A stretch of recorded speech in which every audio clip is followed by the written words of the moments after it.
Hey, what's up, guys? Walter here with the Black Dow, and I want to talk to you guys a little bit about this Facebook fiasco going on.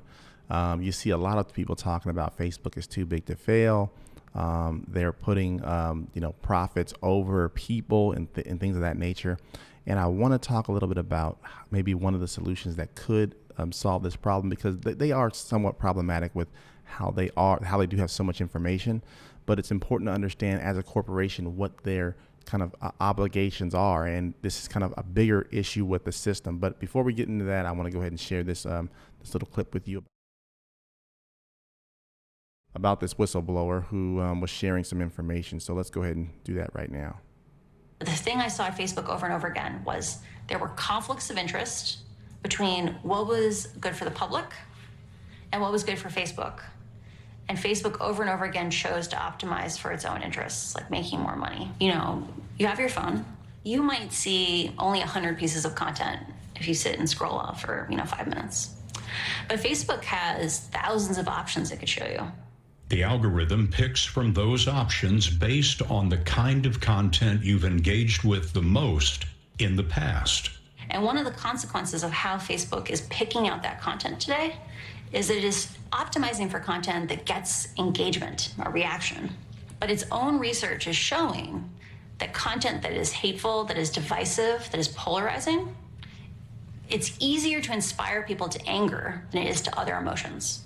Misinformation, angry content is enticing to people and keeps them on the platform. Yes. Facebook has realized that if they change the algorithm to be safer, people will spend less time on the site, they'll click on less ads, they'll make less money.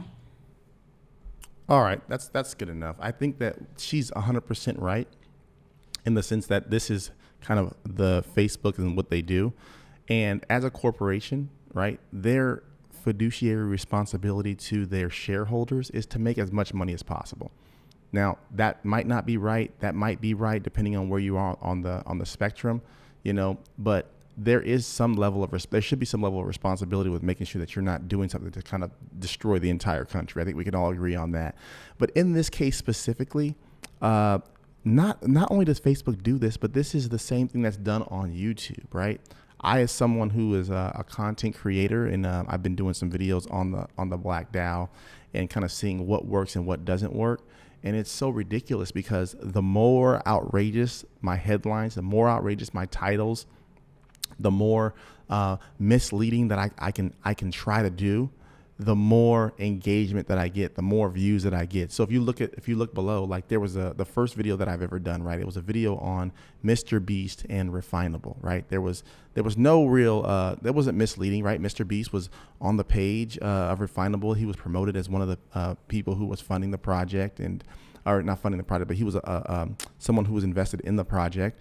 And just me putting Mr. Beast's name on there and having that connection with them and that kind of whole fiasco, I got the most views out of any video times probably 5, 6, 7 times more views. And it's because of that specific thing. So imagine if I said something like crypto is going to explode or the biggest rug pull ever, or all these kind of just ridiculous kind of like outlandish statements. Even though there was a sliver of truth, it's going to get more views.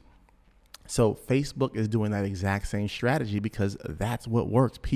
They're giving people ultimately what they want to see, even though they don't necessarily know that they want to see it. So the question becomes, as a society, what are we going to do about that, right? If you want to take that away, right? They're using a system that is designed to see what you like, what you don't like, and how that's going to get the most engagement out of that consumer. So it's going to be extremely complicated for them to try to police that, especially when they're trying to make as much money as possible. And if their responsibility is to their shareholders, which is supposed to make as much money as possible, if they change that algorithm, people become less engaged and they lose money. What is that going to mean for them on the back end and their customers and their shareholders, right? It's the same thing with right now with the cable news companies, right? If you look at the data right now with cable news companies, CNN, MSNBC, right? Even Fox News, all the ratings are down. Fox News, not so much, but the main two are down, right? And I saw this on an episode of Breaking Points, which is a kind of a commentary from It's like a liberal / conservative commentary, so you kind of get both sides.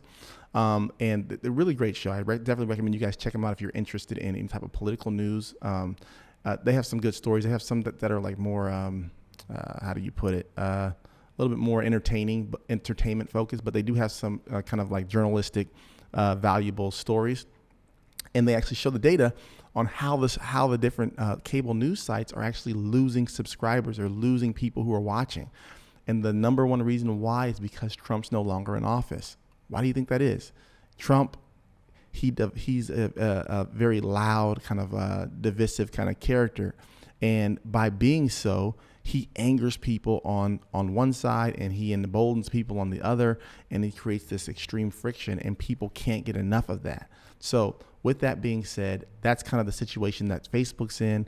I think that this is going to be the same thing that's going to eventually happen to YouTube. It's going to eventually happen to TikTok, all these different programs, especially ones that are targeting kids like TikTok, because they're doing the same thing where, hey, what's going to be the most engaging content? We don't really care how it's going to affect them long term. We just need to get the most engaging content. So as a solution, I think it's important to come up with a solution for everything. And I want to hear your thoughts on this solution. So what if there was a standard or some kind of standardized way that the individual like yourself or me, we can actually control our data, right? Let's say there was the government came up with a standardized way that you have to allow users to control their data. And we can take that data that we have and we can plug it into a different service, if you will. So let's say, for instance, I have my Facebook data and it's standardized in a certain way, and I can plug that data into Twitter or something like that, or maybe even a new startup. And the reason why I say that is because for me personally, it wasn't that big of a deal when Facebook went down. For one, I don't really use Facebook or Facebook products that much. But for two, because there's other alternatives when you're living in the United States that you can use in order to communicate with people. But for other people from other places in the world, Facebook is actually one of the main, if not only, ways that they can actually communicate with people. So when Facebook and their affiliate services go down, they actually lose the means of actually being able to communicate with people that could be potentially vital to themselves and their communities. So with that being said, it might be something to look at to create a standardized system to which if something like this goes down, there's other alternatives that people can use and things like that. Now, I know that people are going to say, well, what about their IP? And they actually spent a lot of money in researching all this stuff. And I completely hear you. It's just a solution. It's just an idea, because I don't know how you can kind of get around these kind of issues where, number one, Facebook has a fiduciary responsibility to make as much money as possible for their shareholders. Number two, they are so large and they control so many different aspects of society that if they do go down, it can have a detrimental effect on a lot of different people. And then number three, I guess there's people who say, hey, you can break them up. But the way that kind of works in the tech world is not the same as it will work with like Pacific Bell or something like that. So I'll be interested to hear what you guys have to say about that. Please leave a comment below. Let's have a conversation. I'm looking forward to reading the comments, and I'll see you guys again here real soon.